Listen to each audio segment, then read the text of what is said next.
तो स्टूडेंट्स, आज हम लोग पढ़ेंगे कंबसन के बारे में। बेटा हम आप लोगों को बताएंगे कंबसन और फ्लेम, और कंबसन और फ्लेम क्या होता है इसके बारे में डिस्कस करेंगे। बहुत ही अच्छा टॉपिक है और बहुत इजी भी टॉपिक है, बस आप लोगों को समझने की बात है और आप समझेंगे तो बहुत अच्छे से इसको समझ सकते हैं। तो पहले हम बताएंगे कंबसन होता क्या है।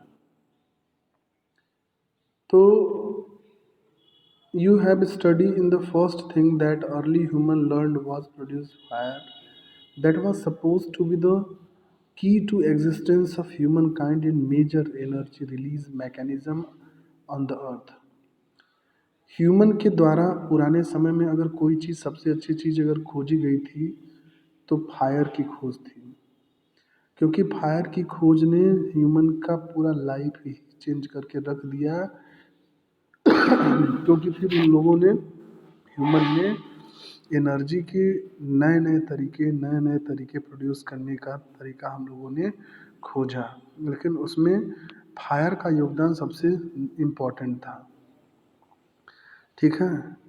और जो फ्यूल के द्वारा जो एनर्जी प्रोड्यूस हो जाती है, जैसे पेट्रोल है, कोयला है, लकड़ी है, गैस सिलेंडर है, आज भी ये सब जो हमें एनर्जी प्रोवाइड करते हैं, इसमें सिर्फ एक ही प्रोसेस होता है, जलने का, यानी कंबसन का प्रोसेस होता है। तो बेटा इसी तरीके से हम लोग फिर यहाँ पे उसी बात पर हम लोग थोड़ा डिस्कस करेंगे। तो कंबसन है क्या, तो इस पे एकदम बहुत अच्छी तरीके से हम लोग प्रकाश डालेंगे, अच्छी तरीके से आपको समझाएंगे। तो सबसे पहले हम लोग स्टार्ट करते हैं कंबसन को बताने से पहले।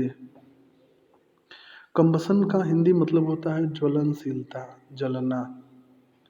लेकिन कैसे जलना? जब कोई कंबस्टिबल सब्सटेंस, ज्वलनशील पदार्थ, जलने वाली वस्तु ऑक्सीजन की उपस्थिति में, बिना ऑक्सीजन की उपस्थिति में नहीं, ऑक्सीजन की उपस्थिति, और ऑक्सीजन कहाँ मिलेगा हम लोगों को? नॉर्मल एयर से। जब कोई ज्वलनशील पदार्थ यानी कंबस्टिबल सब्सटेंस ऑक्सीजन की प्रेजेंटेशन में जब वह बर्न होता है और हीट एनर्जी प्रोवाइड करता है, तो इसको हम लोग बोलते हैं कंबसन बोलते हैं। Combustible substance, combustible substance, what is combustible substance? तो अभी यहाँ पर फिर से वही देखिए, पहली लाइन में कंबसन है। Combustion is defined as the burning of substance in the presence of oxygen to produce heat. वही बात जो मैंने आपको बताई है, कंबसन को डिफाइन किया जा सकता है जब कोई सब्सटेंस ऑक्सीजन के प्रेजेंटेशन में बर्न होता है और हीट प्रोड्यूस करता है, तो इसको हम लोग क्या बोलते हैं? Combustion. It is a chemical process in which substance react with oxygen to give heat. यह एक तरीके का केमिकल रिएक्शन होता है जहाँ पे अब वह पदार्थ ऑक्सीजन से रिएक्ट करके हीट एनर्जी प्रोवाइड करता है। The substance that undergoes combustion is called combustible substance. और जिस पदार्थ में कंबसन का प्रोसेस होता है उसको कंबस्टिबल सब्सटेंस बोलते हैं। It is also called fuel. उसी कंबस्टिबल सब्सटेंस को फ्यूल भी कहा जाता है। For example petrol, kerosene, would, paper etcetera, ये सब क्या है? फ्यूल के रूप में इस्तेमाल किए जाते हैं। तो कंबस्टिबल सब्सटेंस और फ्यूल में अंतर क्या है? तो कागज़ भी जलता है, आपकी बुक जल जाएगी, कपड़े जल जाएंगे, वो भी तो जलने वाली चीज़ है। लेकिन फ्यूल बेसिकली हम उन्हें कहते हैं जिस चीज़ को ह्यूमन अपने यूज में ला करके जलाता है, जिनका इस्तेमाल लार्ज स्केल पर, बड़े पैमाने पे लोग करते हैं प्रॉफिट के दृष्टिकोण से, उसको हम लोग फ्यूल बोलते हैं। अगर आपको खाना बनाना है तो कागज़ जलने वाली चीज़ है, तो क्या कागज़ से हम लोग खाना बनाएंगे? कागज़ को जला जला के, बुकों को जला करके। तो कागज़ कंबस्टिबल सब्सटेंस है, लेकिन हम उसको फ्यूल के रूप में नहीं कह सकते हैं। तो फ्यूल जो है वह चीज़ होती है जिसका इस्तेमाल कॉमन रूप से लार्ज स्केल पे किया जाता हो, प्रॉफिट के दृष्टिकोण से किया जाता हो, उसको हम लोग फ्यूल बोलते हैं। फ्यूल भी कंबस्टिबल सब्सटेंस होता है, लेकिन सारे कंबस्टिबल सब्सटेंस का इस्तेमाल फ्यूल के रूप में नहीं किया जा सकता।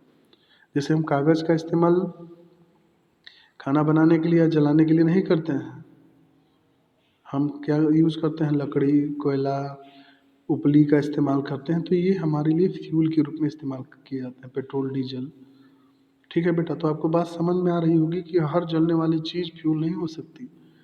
ठीक है, घर में अगर कोई कपड़ा है, नया कपड़ा है, वो भी जलाएंगे तो जल जाएगा, लेकिन उसको फ्यूल के रूप में इस्तेमाल करेंगे ना।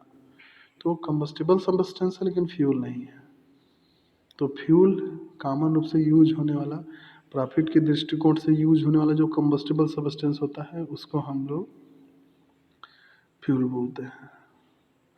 कुछ ऐसे सब्सटेंस होते हैं जो नहीं ऑक्सीजन से रिएक्ट करते हैं, जैसे ग्लास हो गया, मेटल होता है। ठीक है, do not react with oxygen, ये ऑक्सीजन से रिएक्ट नहीं करते हैं, यानी उसको जलाने पर वो जलते नहीं हैं, तो उनको कंबस्टिबल सब्सटेंस नहीं कहा जा सकता है। कुछ कंबस्टिबल सब्सटेंस का एग्जांपल यहाँ नीचे दिया है, पेपर, वुड, लकड़ी दिया है, केरोसिन दिया है। ये नीचे डायग्राम में आपको दिखाई दे रहा है। यहाँ पे इस डायग्राम में आपको ये चीज़ें देखने को मिल रही हैं। एक्टिविटी, यहाँ पे हम एक एक्टिविटी भी दी गई है। Activity first, take a piece of wood and sheet of paper. एक लकड़ी लीजिए और एक शीट ऑफ पेपर लीजिए। Now hold a piece of paper with tong, चिमटे से पकड़ करके उस पीस ऑफ पेपर को पकड़ लीजिए and bring it close to Bunsen burner flame. जो गैस का बर्नर होता है, जहाँ गैस जलती है, उस फ्लेम के पास ले जाइए। Repeat it with piece of wood, यही चीज़ आप लकड़ी के साथ भी कीजिए। व्हाट डू यू नोटिस, आप क्या नोटिस करोगे? Both of them start burning, दोनों ही जलेंगे, लकड़ी भी जलेगी और पीस ऑफ पेपर भी जलेगा, लेकिन फ़र्क क्या होगा? The paper turn into ash in few second, जो पेपर होगा वो जल्दी जल के राख में बदल जाएगा, लेकिन but wood take time to burn, लेकिन लकड़ी जो है ज़्यादा समय लेगी। क्या कारण है? This indicate that different combustible substance have different rate of burning, यानी अलग अलग कंबस्टिबल सब्सटेंस को जलने के लिए अलग अलग समय लग रहा है। इसका मतलब उनका जो जलने का जो रेट है, जो रेट यानी दर है, वो अलग अलग है। सम बर्न फास्टर देन अदर, कुछ जल्दी से जल जाते हैं, कुछ, अब जैसे कागज़ का टुकड़ा अगर जलाएंगे तो जल्दी जल ही जाएगा, लकड़ी इतना आसानी से तो जलेगा नहीं तुरंत।